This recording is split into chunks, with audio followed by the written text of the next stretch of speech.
नहीं सत्संग भजन नहीं हरि को, श्रवण न राम कथा अनुरागी, कानों से भगवत चर्चा नहीं सुहाती। बस वो बात बताओ जिससे हमारी कामना की पूर्ति हो जाए। जो कहो हवन कर दें। ये हवन से, ये ताबीज बांधने से, ये घोड़े की नाल की अंगूठी पहनने से ये बुरा लगेगा सबको, कुछ नहीं होता। तो उन विद्वानों की ये समझ में नहीं आया कि किसके विरोध में मुझे अनुष्ठान में बैठालना है। बैठ गए, अनुष्ठान शुरू किया, तो मंत्रों में ताकत तो है ही। भयंकर कृत्या प्रकट हुई, विश्व का विनाश करने की सामर्थ्य रखने वाली। मंत्रों के द्वारा उसे प्रेरित किया, जाओ द्वारिकापुरी को ही भस्म कर दो। और ये पता नहीं था कि द्वारिकापुरी ब्रह्मा की बनाई हुई नहीं है। सारी की सारी शक्तियां ब्रह्मा की बनाई हुई चीज पर बिगाड़ सकती हैं, लेकिन चिदानंद धाम में इनका तो प्रवेश ही नहीं। अब दूर से द्वारिका में दिखाई दिया, भयंकर ज्वाला में कृत्य आ रही। लोग भागकर भगवान के पास गए, प्रभु कोई भयानक मंत्र से आविष्ट होकर कृत्य आ रही जो नष्ट करना चाहती द्वारिका। तुम्हें घबराने की जरूरत नहीं, न बताने की जरूरत है। द्वारिका हर समय सुदर्शन से सुरक्षित है, और सुदर्शन कोई जड़ चक्र नहीं है, वो चैतन्य भगवत पार्षद है। जब जहां जैसा अवसर आता है वैसा वो रूप रख लेते हैं। एक को मारना है तो 100 अरे वाले, हजारों को मारना है तो 1000 अरे वाले, और अगर पूरा सिस्टम विनाश करना है तो अनंत अरे वाले सुदर्शन चक्र हो जाते हैं। और जब सेवा ये नहीं होती तो हाथ जोड़े भगवान के पास खड़े रहते हैं। ये कोई जड़ वस्तु नहीं कि तलवार है भगवान की तो तलवारें बनी खड़ी रहेगी, नहीं, पार्षद स्वरूप है। आवश्यकता हुई वही कौमुदी की गदा सुदर्शन, ये सब दिव्य है। पांचजन्य शंख सुदर्शन चक्र सेवा में थे। भगवान ने आदेश किया, देखो क्या है, सुदर्शन चक्र ने दौड़ाया कृत्या को, वहीं चल जहां से आई तू, वहीं ले गए जहां पंडित लोग सब सावधान, मंत्र से अपने को सुरक्षित किए। ये बड़े खतरनाक अनुष्ठान होते हैं, जो मारण अनुष्ठान होते हैं, बहुत खतरनाक होते हैं। मतलब अगर सही माने में वो भगवत आराधक नहीं है तो फिर नष्ट भी कर देंगे, ऐसा नहीं। तो एक प्रसंग आता है कि एक शालिग्राम भगवान को नचा करके पैसे लेते थे।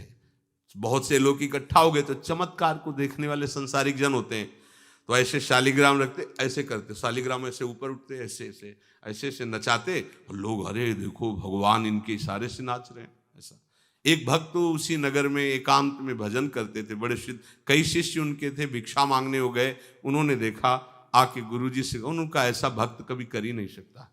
भगवान का भक्त अपने भगवान को प्रदर्शन नहीं बनाता, ये तो कोई तांत्रिक है, भक्त नहीं है।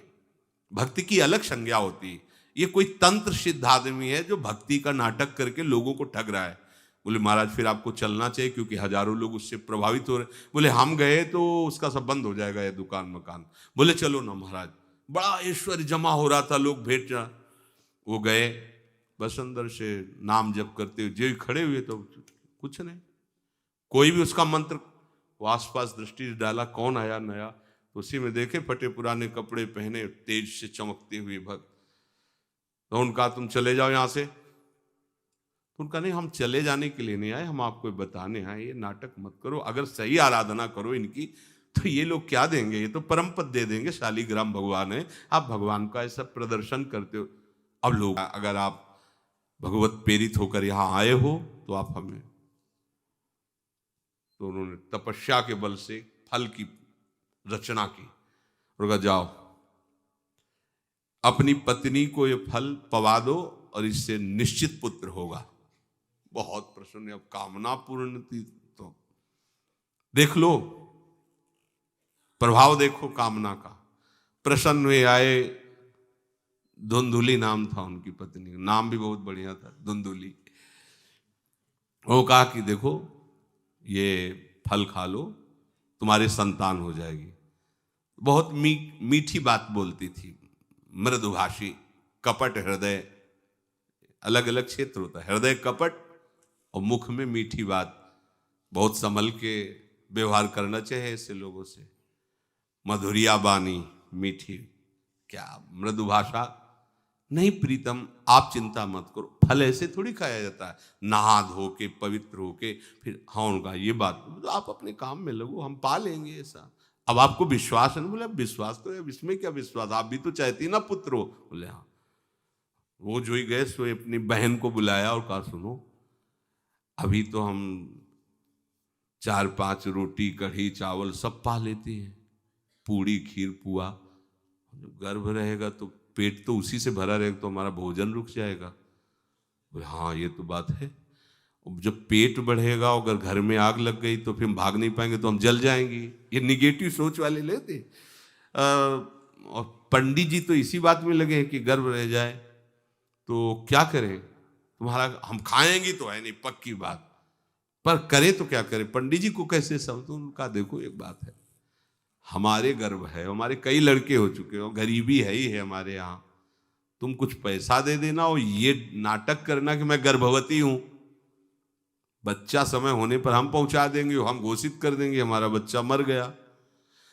तो पंडित जी को तुम नाटक में बताते रहना कि गर्भ है, बच्चा हो जाए, पंडित जी कह देना बच्चा हो गया है, तो बोले दूध पिलाने की समस्या आएगी, तो बोले ये तुम कह देना कि पहला पहला बच्चा है, हमारे वक्षा स्थल में दूध नहीं, हमारी बहन का था तो मर गया बच्चा, तो उनको बुला लेती तो बात बन जाएगी, बढ़िया बात हो गई। परीक्षा के लिए फल गाय को खवा दो, गाय को खवाया, ठीक समय पर गोकर्ण जी प्रकट हुए, दिव्य तेजोमय बालक, कान केवल वो गाय के, बड़े ही विद्वान और भगवत भक्त संत के द्वारा। कहा था 7 जन्म तुम्हारे भाग्य में, बच्चा नहीं तो नहीं है, देखा गाय के हो गोकर्ण जी प्रकट हुए। उधर उनके जो बच्चा पैदा हुआ वैसे ही नाटक के द्वारा पहुंचा दिया गया, वैसे ही पूरा जैसा पहले पक्का हुआ। अब उसने कहा कि हमारे तो स्तनों में दूध नहीं, हम अपनी बहन को बुला लें, उनका बच्चा मर गया। हाँ हाँ हमारा बच्चा स्वस्थ होना, आप बुला लो, उसको हम धन भी देंगे, वो हमारे बच्चे की सेवा कर।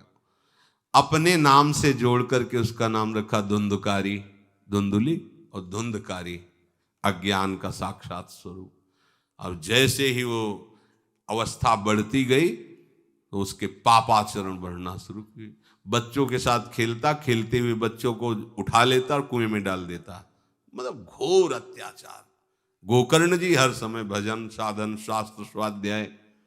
जब और बड़ा हुआ तो माता जी को अपने डंडों से रोज पूजन करता, पिताजी को गाली लात थप्पड़।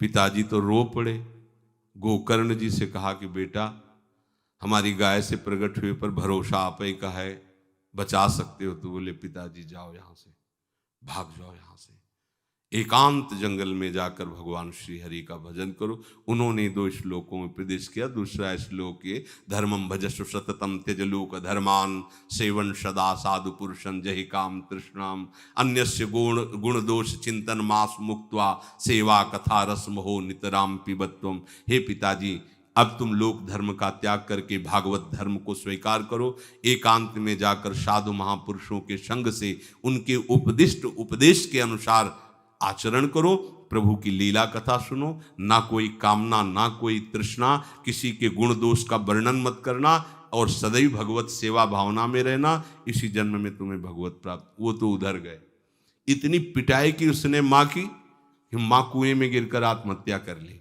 फिर तो मनमानी आचरण, कुछ वैश्याओं को रखा और चोरी करके लाया। वैश्याओं ने सोचा किसी दिन पकड़ा जाएगा, ये